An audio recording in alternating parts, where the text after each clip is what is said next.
Hello guys, welcome to voice of opinion channel. இன்றைக்கி நம்ம சேனலில் எதை பற்றி பார்க்க போகிறோம் அப்படின்னு பார்த்தீங்கன்னா, ரீசெண்டாக நார்த் கொரியாவிலேருந்து ஒரு ஃபேமிலி கடல் வழியாக தப்பிச்சு சவுத் கொரியா வராங்க. அதை பற்றி ஒரு நியூஸ் ஃபுல்லாக இன்டர்நெட்டில் வைரல் ஆகுது. அந்த ஸ்டோரியை பற்றி தான் இன்றைக்கி நம்ம பார்க்க போகிறோம். வாங்க உள்ளார போகலாம்.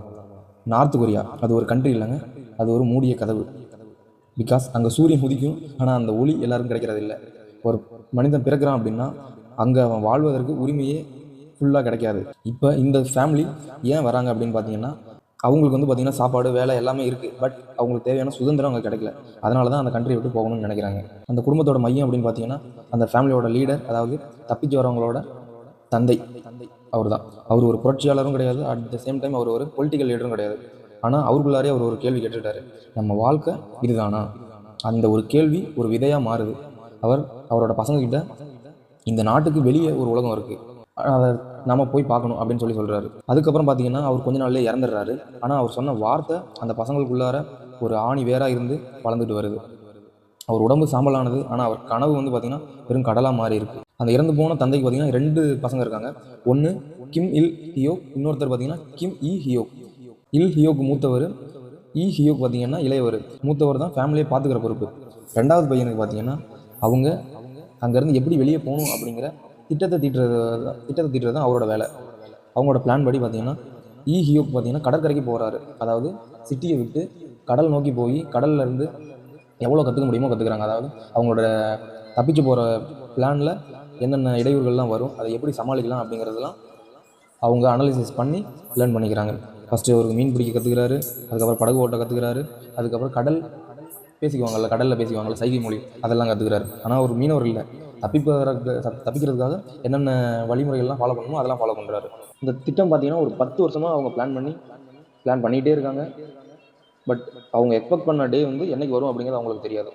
அந்த 10 வருஷத்தில் பார்த்தீங்கன்னா அவங்க அங்கே போலீஸ் இருக்காங்கல்ல, அவங்க எந்தெந்த நேரத்தில் வராங்க, எப்போ போகிறாங்க, அதே போல் கடல் அலைகள் எந்தெந்த நேரத்தில் அதிகமாக இருக்கும், கம்மியாக இருக்கும், எந்த சீசனில் புயல் வரும், ரோந்து இடைவெளி எப்போ, அதுக்கப்புறம் பார்த்தீங்கன்னா அங்கே இருக்க போலீஸ்கிட்ட கொஞ்சம் லஞ்சம் கொடுத்து அவங்ககிட்ட பழக்க வழக்கங்களை வச்சுக்கிட்டு நம்பிக்கையும் அவங்ககிட்ட இருந்து பெற்றுக்கிறாரு.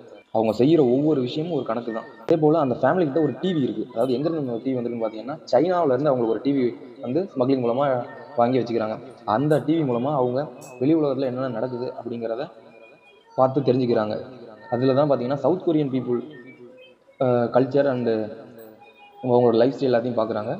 அதை பார்த்துட்டு அங்கே போகணும் அப்படிங்கிற ஒரு மைண்ட் செட்டுக்கும் வராங்க. பல நாள் அவங்க பிளான் பண்ணபடி ஒர்க்கை பார்த்துக்கிட்டே இருக்காங்க. அவங்களுக்கு எதிர்பார்த்த ஒரு நாள் பார்த்தீங்கன்னா அன்னைக்கு வந்துச்சு. அதுதான் பார்த்தீங்கன்னா மே 2023 6ஆம் தேதி அன்னைக்கு இரவு பார்த்தீங்கன்னா ஒரு புயல் வருது. அந்த புயல் வந்து பயணிக்கிறதுக்கு சாதகமாக இல்லாமல் இருக்கலாம், ஆனால் போலீஸ்கிட்ட இருந்து தப்பிக்கிறதுக்கு அவங்களுக்கு ஒரு சூழ்நிலையை உருவாக்குது. ஏன் வந்து அந்த புயல் டேல வந்து அவங்க ட்ராவலை சூஸ் பண்ணுறாங்கன்னா, புயல் வீசும்போது போலீஸோட பார்வைகள் வந்து கொஞ்சம் மங்கலாயிருது. அதாவது ரேடார் வந்து அந்த அளவுக்கு துல்லியமாக இருக்காது. அப்படிங்கிறதுனால அந்த டேவை சூஸ் பண்ணுறாங்க.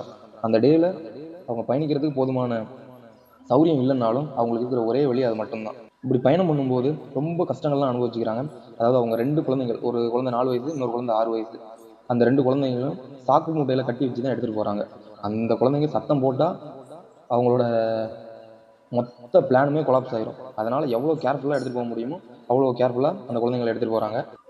அதோட அவங்களுக்கு ஒரு கர்ப்பிணி ஒய்ஃபும் இருக்காங்க. 2 பசங்க இருக்காங்க இல்லைங்களா, அதில் ஒருத்தரோட ஒய்ஃப் வந்து ப்ரெக்னெண்ட்டாக இருக்காங்க. ஃபஸ்ட்டு அவங்க வந்து அந்த அன்னைய டேவில் வந்து ட்ராவல் பண்ணுறதுக்கு தயங்குறாங்க. ஆனால் அப்புறம் அவங்களோட ஃப்யூச்சர் இதுதான் அப்படின்னு சொல்லி வற்புறுத்தி அவங்களையும் அந்த பிளானுக்கு ஒத்துக்க வைக்கிறாங்க. பிளான் படி அவங்க கடல் பக்கம் போகிறாங்க. அங்கே ஒரு சின்ன படகு வருது. அந்த படகு பார்த்திங்கன்னா மோட்டார் வச்சு போகிற மாதிரி கிடையாது, ஒன்லி துடுப்பு. அது மூலமாக தான் அவங்க கடந்து போயாகணும். ஏன் மோட்டார் இல்லை அப்படின்னா, மோட்டார் இருந்ததுன்னா சத்தம் வந்து ரொம்ப அதிகமாக கேட்கும், ஈஸியாக அவங்களை வந்து போலீஸ் ஃபைண்ட் அவுட் பண்ணிடுவாங்க. ஸோ அதனால் சத்தம் வராத அளவுக்கு போகணும், அட் த சேம் டைம் அவங்க ட்ராவல் பண்ணி ஆகணும். அதுக்கு தான் அந்த துடுப்பு படகு யூஸ் பண்ணுறாங்க. அந்த நேரத்தில் அவர் சொல்கிறாரு, அவங்களோட இதயத்தோட சத்தம் பார்த்தீங்கன்னா ரொம்ப அதிகமாக இருக்குது, மற்ற எல்லா வழியில் சவுண்டை விட அது அதிகமாக இருக்குது அப்படின்னு சொல்கிறாரு. அவங்க ட்ராவல் பண்ணுற டைமிங் பார்த்தீங்கன்னா 2 ஹவர்ஸ். அவங்க ட்ராவல் பண்ணும்போது ஒரு எல்லைக்கோட்டை கடந்தாகணும். அது வேறு ஒன்றும் இல்லை, நார்தர்ன் லிமிட் லைன் அப்படிங்கிற ஒரு எல்லைக்கோடு.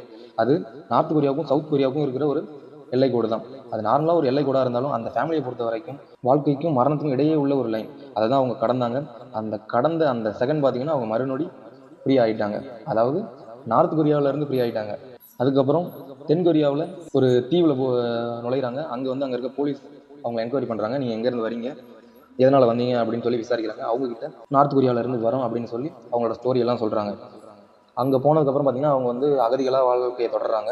ஆனாலும் அங்கேயும் அவங்களுக்கு ஒரு சில கஷ்டங்கள்லாம் இருக்குது. வேலை, மொழி, அப்புறம் புது சமூகம் இதெல்லாம் சமாளித்து ஒரு புது லைஃப்பை தொடங்குறாங்க. அங்கே போனதுக்கப்புறம் அந்த மாசமாக இருந்தாங்க இல்லைங்களா, அவங்களுக்கு வந்து ஒரு பெண் குழந்தை பிறக்குது.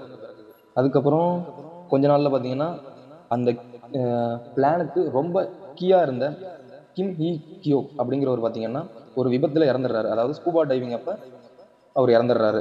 இதுதான் நம்ம சமீபத்தில் நியூஸில் பார்த்த அந்த ஃபேமிலியோட ஹோல் ஸ்டோரி.